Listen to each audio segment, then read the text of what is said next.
Hey, it's Glenys Cox today. Today we're going to, and I'm from Horse Chats. So Horse Chats is a podcast where we have equine industry expert interviews. Lots of experts there. If you're just not sure, go to horsechats.com, search, and just go to the search bar and type in your area of interest, or type in someone that you'd just like to find out a little bit more about, and you'll probably find that podcast and that chat with them.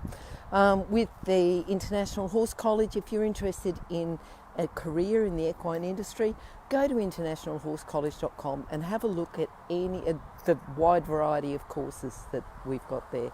Today I'm going to be teaching you about beginners, mounting beginners, and also teaching rising trot, making it, because sometimes it's very hard for beginners to get that whole rising trot rhythm and balance and everything else. Now, when we're teaching beginners to mount, the easiest way for them and the best way for the horse is to use a mounting block, okay? So you sort of up more at that level. They don't have to stretch around and everything, so you want a solid, secure mounting block, one that's solid enough to hold their weight, but one preferably with a couple of steps, so they can mount horses of different heights, and it just means that they can step up a little bit, particularly if they're not very confident or not very athletic. The other thing is too that when they are mounted, as they get on, the best way for them is to hold the front of the saddle up the mane, so you're sort of spreading their hands a little bit. Excuse me. Spreading their hands a little bit so they've got that wider base. And think about the difference between riding on a push bike with two wheels and learning to ride on a tricycle. If you can have their hands a little bit spread, have their foot in the stirrup, also support their elbow, and that sort of gives at that third base of support at that level. So supporting their elbow as they're going on really helps with their confidence and really helps with their balance as they get on. Just make sure that they're happy for you to support their elbow before you get on.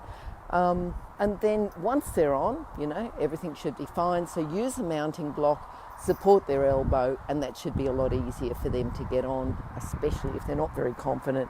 And I've got a bit of a frog in my throat today.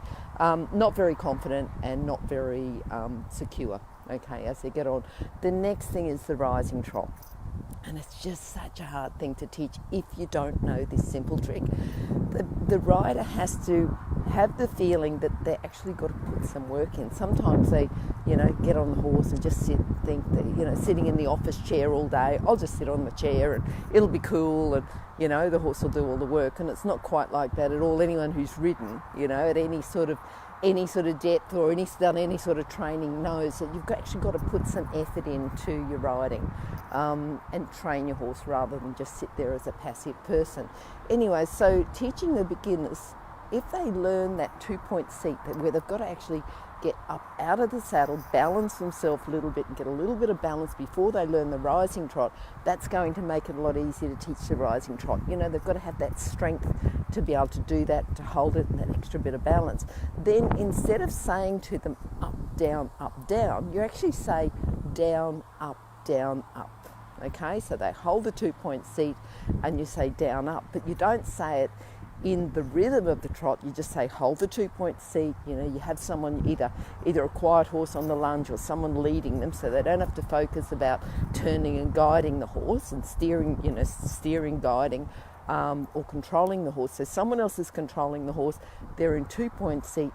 Then you can go down, up, and then leave them in 2-point seat for a couple of steps. Then go down, up, leave them again for a couple of steps.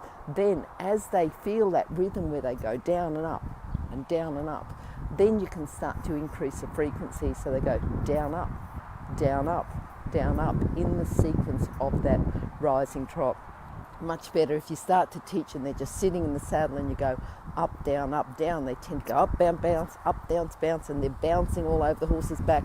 The horses, beginner horses are lovely and quiet and kind, but don't take advantage of them. If there's horses, if they're going bounce, and the horse is hollowing its back and rolling its eyes back and worried about what's going on, you're upsetting the horse. You're going to end up with a horse with a sore back, and then you're not going to be able to keep using it. It's not going to be able to do its job. So look after your horses, get your riders to do your 2-point seat and go down, up, down up, and also when they mount. Make it easier on the horse's back. Okay, look after your horses, have a bit of empathy with them. If you've got school horses, they do a wonderful job. And remember to like this page, like the post, and leave a comment if you've got any other questions, particularly about if you're teaching or if you're riding, you've got any particular problems you'd like me to go over, let me know, and we'll get back to you in the future chat. Have a great day. Thanks. Bye.